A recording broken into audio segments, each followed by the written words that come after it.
Assalamualaikum warahmatullahi wabarakatuh. Apa kabar adik-adik? Semoga kalian dalam keadaan sehat walafiat.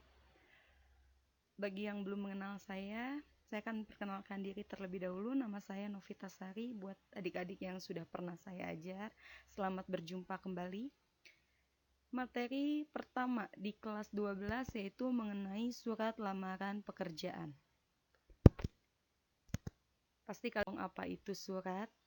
Nah, surat sendiri itu memiliki dua jenis.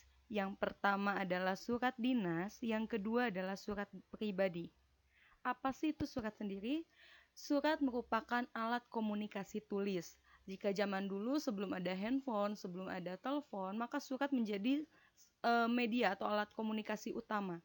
Tapi saat ini karena sudah banyak alat komunikasi lainnya yang mungkin lebih canggih. Nah, surat ini tetap digunakan sebagai alat komunikasi, tapi biasanya yang sifatnya lebih resmi.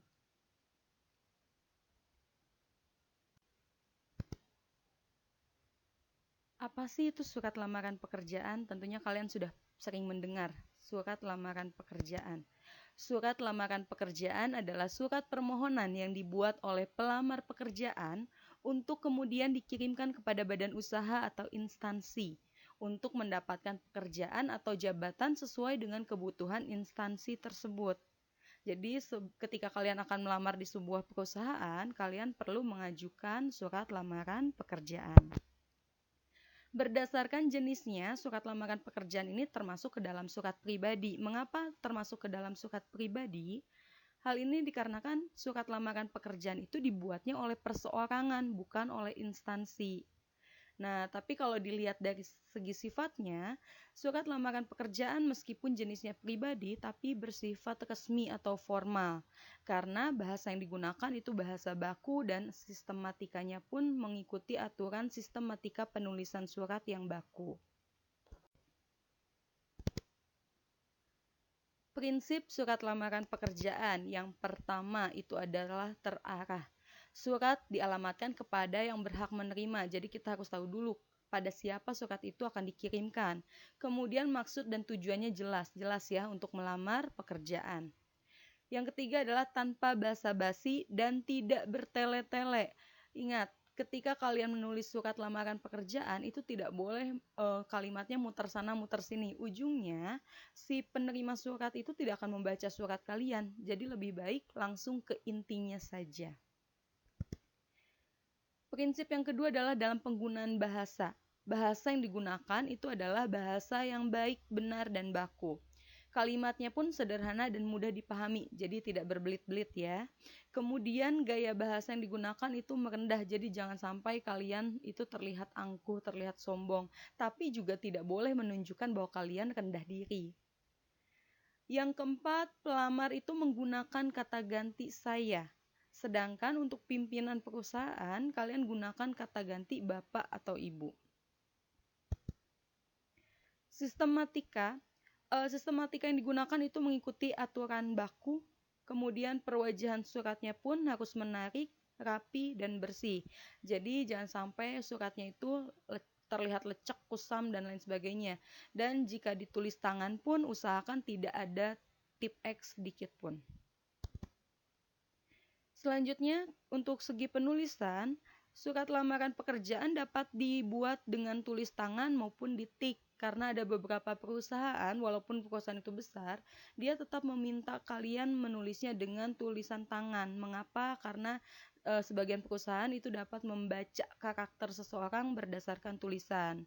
Tapi tidak menutup kemungkinan di tengah modernisasi seperti saat ini, surat lamaran kalian akan diminta di tik saja menggunakan komputer. Selanjutnya, jenis surat lamaran itu ada dua macam. Yang pertama model gabungan, yang kedua adalah model terpisah. Jika model gabungan, itu CV-nya dimasukkan di dalam surat, tidak dibuat dalam bentuk lampiran. Jadi CV dengan surat itu bergabung menjadi satu. Sedangkan model terpisah, maka CV-nya dibuat dalam bentuk lampiran, tidak di dalam suratnya. Jadi di lembar terpisah.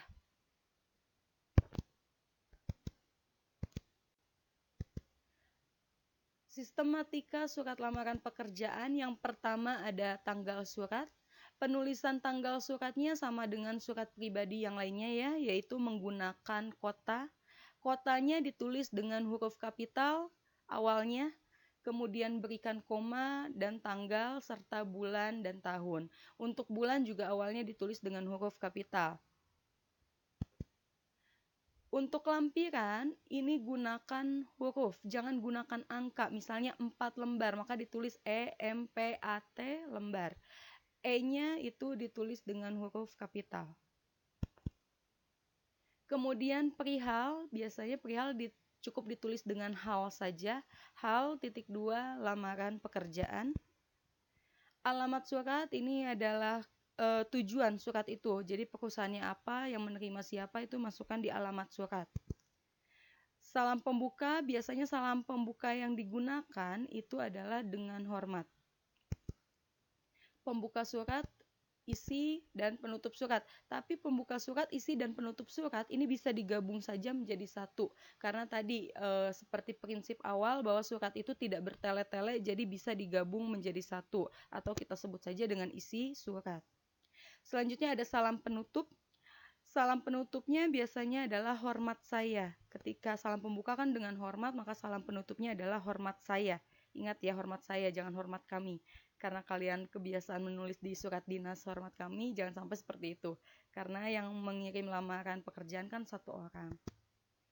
Selanjutnya adalah tanda tangan pengirim, tanda tangan kalian. Dan terakhir adalah nama jelas. Nama jelas di sini berarti lengkap dengan gelar yang kalian miliki. Kalau kalian nanti sudah memiliki gelar.